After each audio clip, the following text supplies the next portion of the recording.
Hey, Richard, welcome to Burn the Ship. It's where old entrepreneurs and new entrepreneurs meet, collaborate. We try to help each other out in the journey of starting your business and how long you've been in your business. So what we're wanting to do is for you to, introduce yourself, tell us what business you're in, what's your business called. Let us know a little bit about yourself. Yeah, sounds great. And thanks for inviting me, Branson. I appreciate it. My name is Richard Weintraub. My friends call me Rich. I'm with a company called Your Franchise Advisors. I'm essentially a franchise consultant. I help people find the right franchise or business opportunity.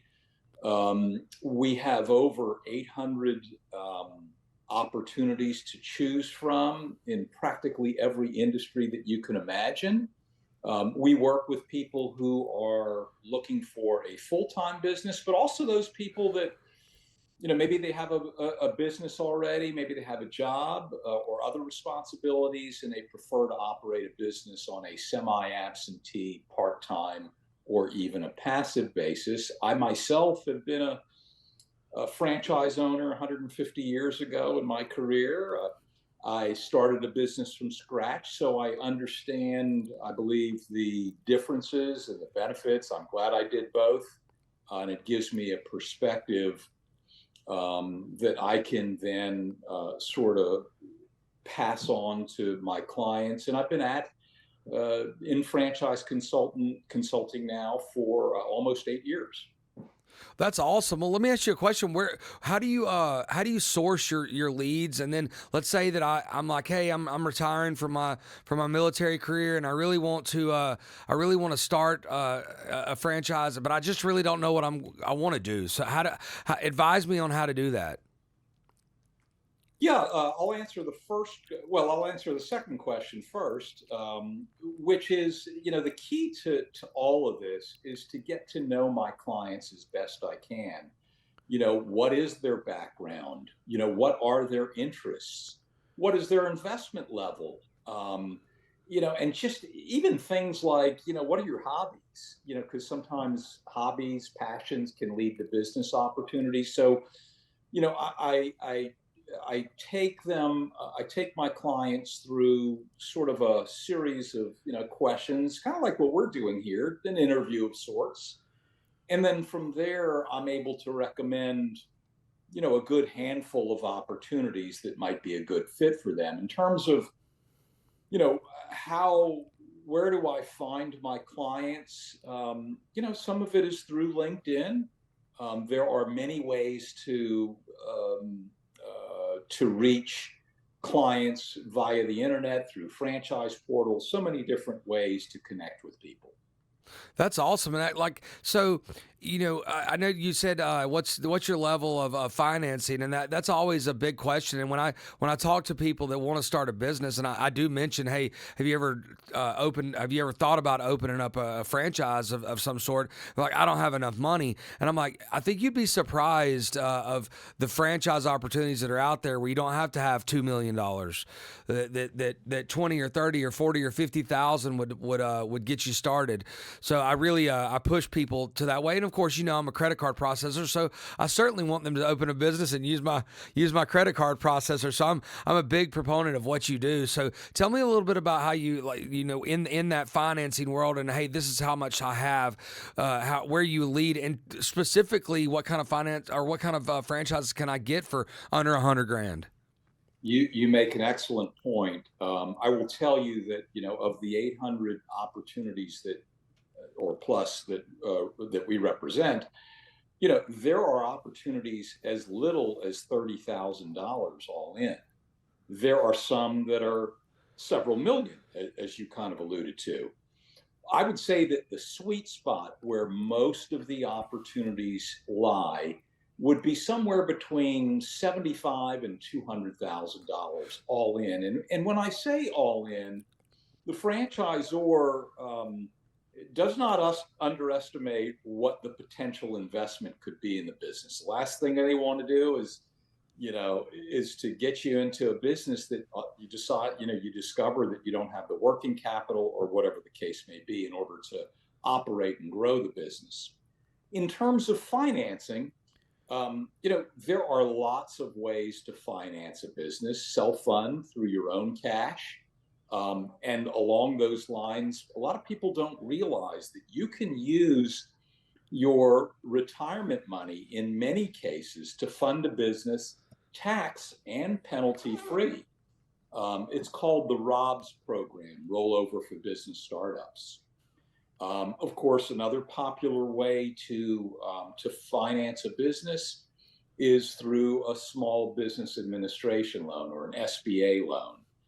I work with a number of lenders who are very, very experienced, who would be able to help identify what the appropriate funding options would be for anybody's particular situation. It is important to have decent credit. A minimum of 685 and up is preferred. But there are other, I mean, you can get you can get a business line of credit. There's just so many options, but the two primary, SBA loans and the rollover for business startups. Yeah, and I know that I talked to a couple of my merchants that they during COVID they were giving really really good deals on those interest rates, because if you're borrowing from your retirement, whether it be Roth or 401k or whatever, you're paying yourself back. Which is a great way to think about it, because it is true. You're paying yourself back, and you're putting that back into to your retirement account. And they were giving better deals at the time since COVID happened, because they wanted to boost the economy. And hey, we're going to give you money to start a business or to hire people or to do all these type of things with your business. So a lot of times you can people are anti-government, but they actually do a lot of good things to try to get people out there and spending money and doing business to get that economy going. Excuse me. I need a cough button. Anyways, what part of the area of the United States are you in? Or do your clients, are they from coast to coast? Tell me a little bit about that. And when we're talking about proximity to you. That's a good question. So I'm in Charleston, South Carolina. But I've worked with clients, and it's not uncommon in my industry. I work with clients all over the country. As a matter of fact, I've helped two brothers from Pakistan. They were among the first placements that I made. Two brothers who immigrated here from Pakistan who invested in businesses in different cities. So it's not uncommon that I help people through an attorney get their special visa. So yeah, I work with people all over the country. And so after you have introduced yourself, client, everything's good, and they put the investment in, you shake their hands with the right franchise. How do you keep talking to them, or is it kind of, hey, this is the franchise? Tell me your ongoing relationship with these clients. Yeah, so I do, obviously, I have a responsibility of sorts to just make sure in my own way that my clients are happy and successful. So I do keep in touch periodically. And many of those clients have actually sent me referrals who ended up getting involved in businesses for themselves.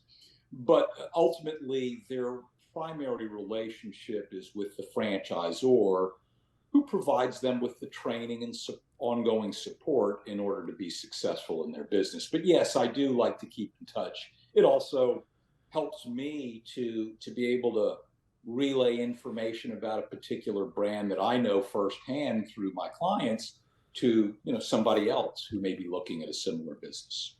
What, just to name drop a little bit, who are some of the big franchises that you work with? Yeah, so I work with franchisors big and small. Let's see, Amco Transmissions, Great Clips, Supercuts,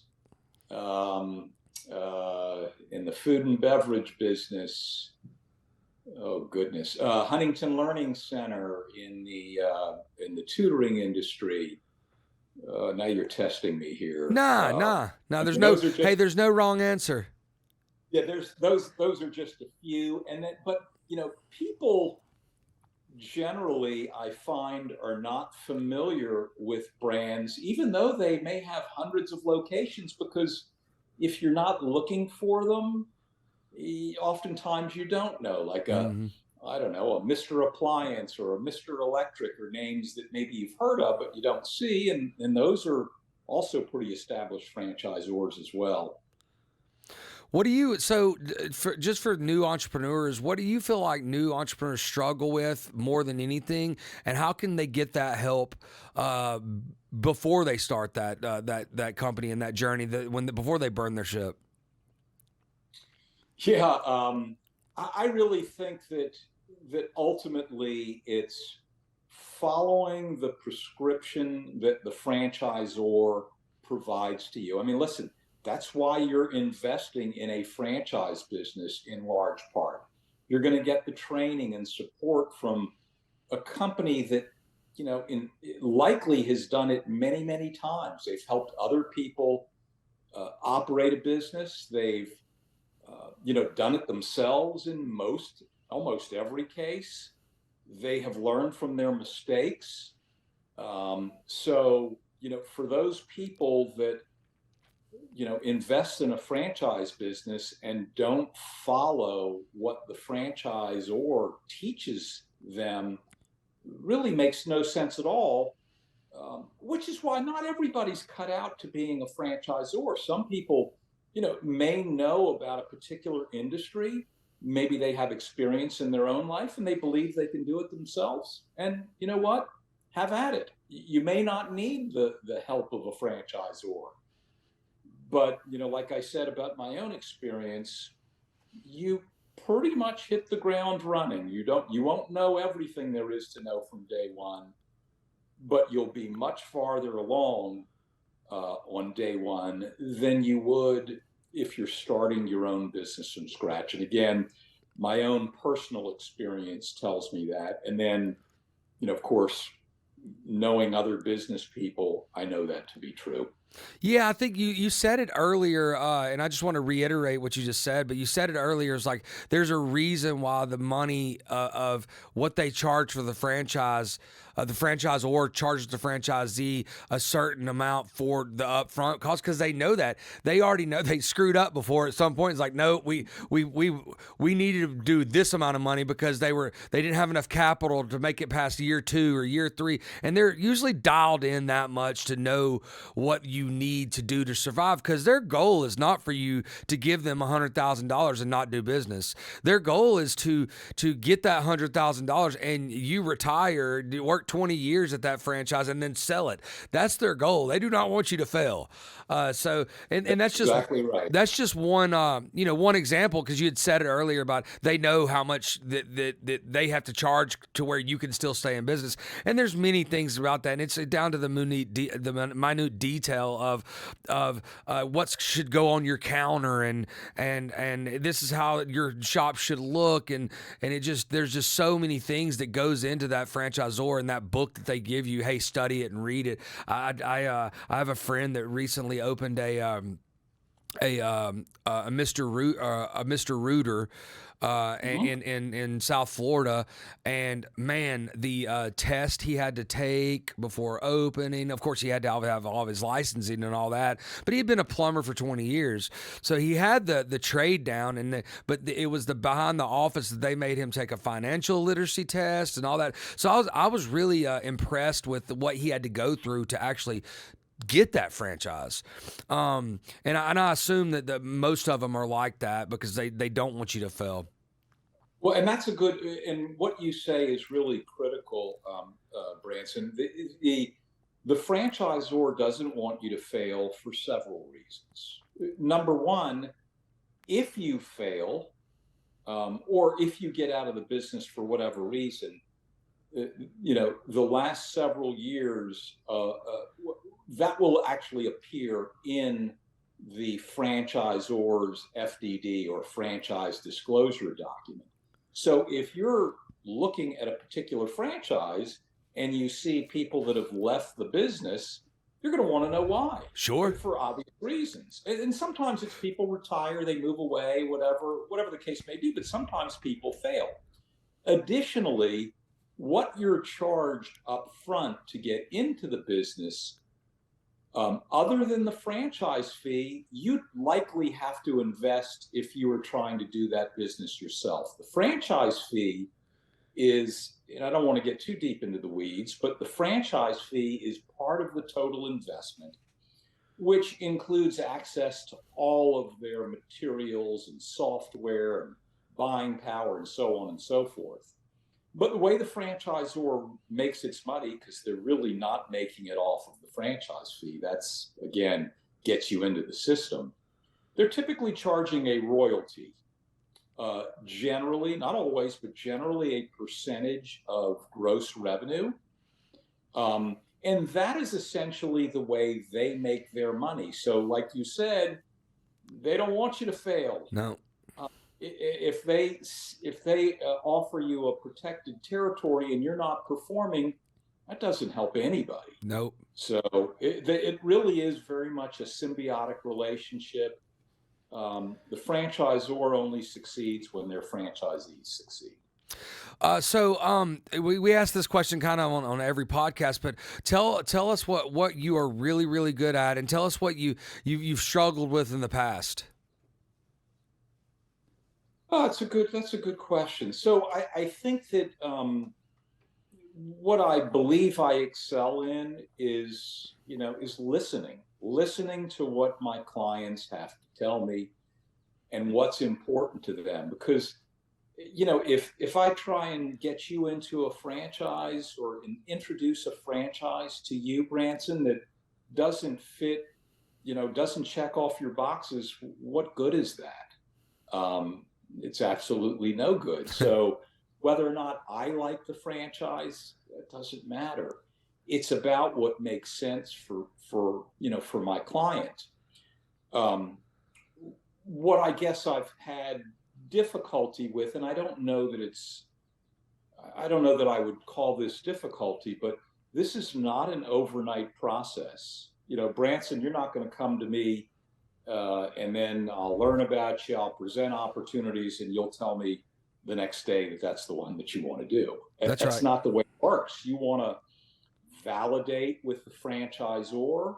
You're going to want to speak with as many of their franchisees as you wish, and that's encouraged, which is unique to our industry.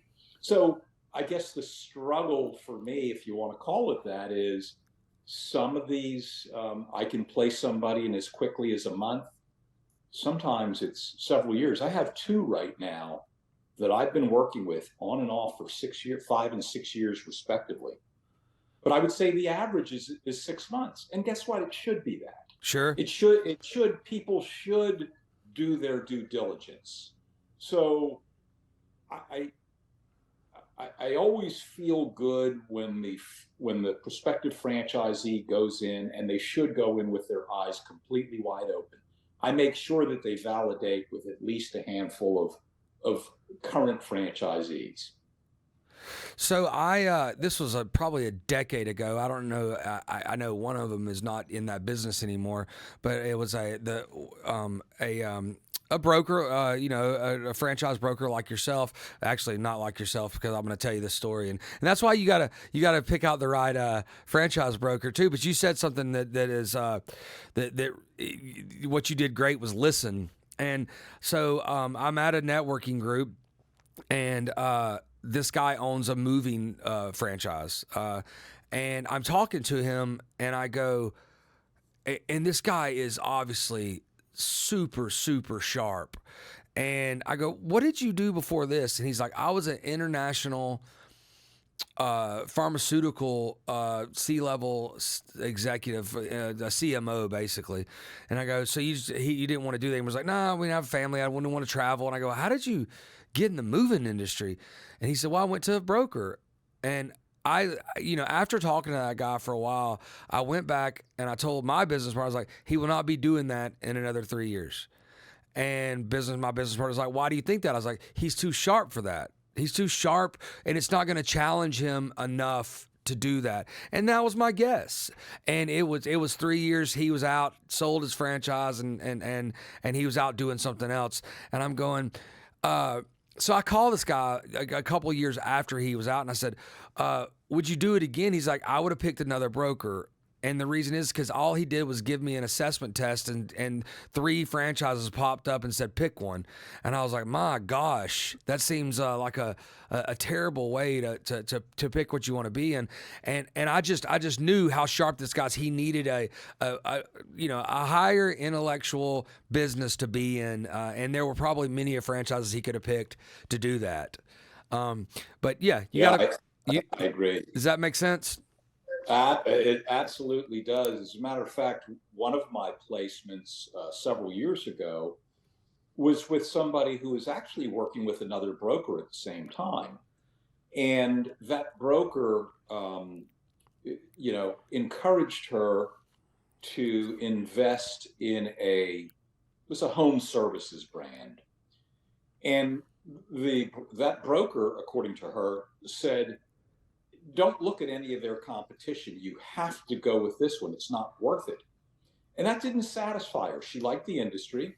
So she said, what else is out there? And I presented another opportunity or two within that space, which she liked.